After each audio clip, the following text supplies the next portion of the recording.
I'm here with my worms and my sister Karen. I thought I'd wrangle her one last time before she goes home. She does have a certain expertise. I'm a museum educator. I work at a very tiny community museum, the Gaithersburg Community Museum in Gaithersburg, Maryland. It has trains. It has lots of trains. We run an active rail line, and people come. We have a lot of kids who come because they love trains, a lot of train spotters. So yes, trains are very big. We also have one of the 6 historic latitude observatories in Gaithersburg. We have telescopes, we have astronomy nights, we do hands-on activities. Stargazing! We have a lot of fun with it.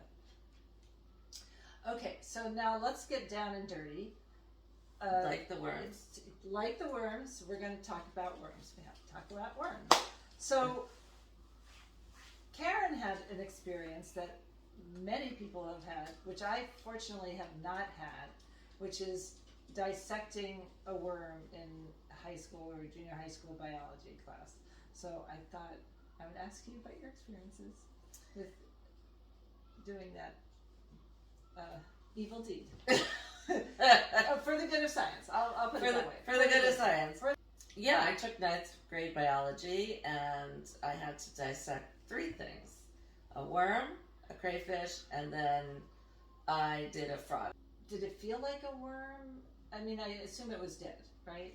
Yes, it was dead, and so it wasn't wriggling around like a worm. I know I'm deriding the experience just because it's hard for me to think about poor worms being dissected. Poor but worms. There is the science part of it. And did you feel some curiosity about what is this thing that I'm learning about the insides of?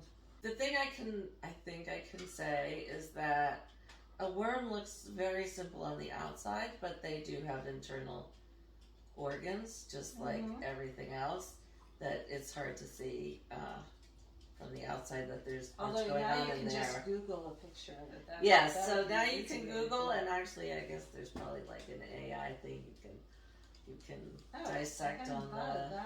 Oh my goodness. You can dissect on the computer. Possibilities. Yeah, so let's just do it with the CAD net. Exactly. We don't need to cut the actual thing. Maybe.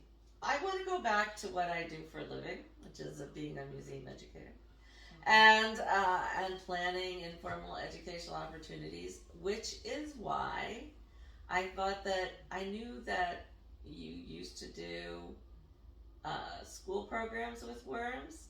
And that's why I suggested you do the videos. I've had a passion for worms for a long time, and when my kids were little, I used to run composting workshops for the preschoolers every year for 11 or 12 years, and it's so much fun. It actually is hard to resist any opportunity to play with worms and kids. Kids and worms really go together, and I talk about this in other videos. My mission in life, I would love the world to compost, and that it would be just like taking out the garbage or brushing your teeth. And the way to do that is through kids. Because kids, not all kids, but a lot of kids love worms. So.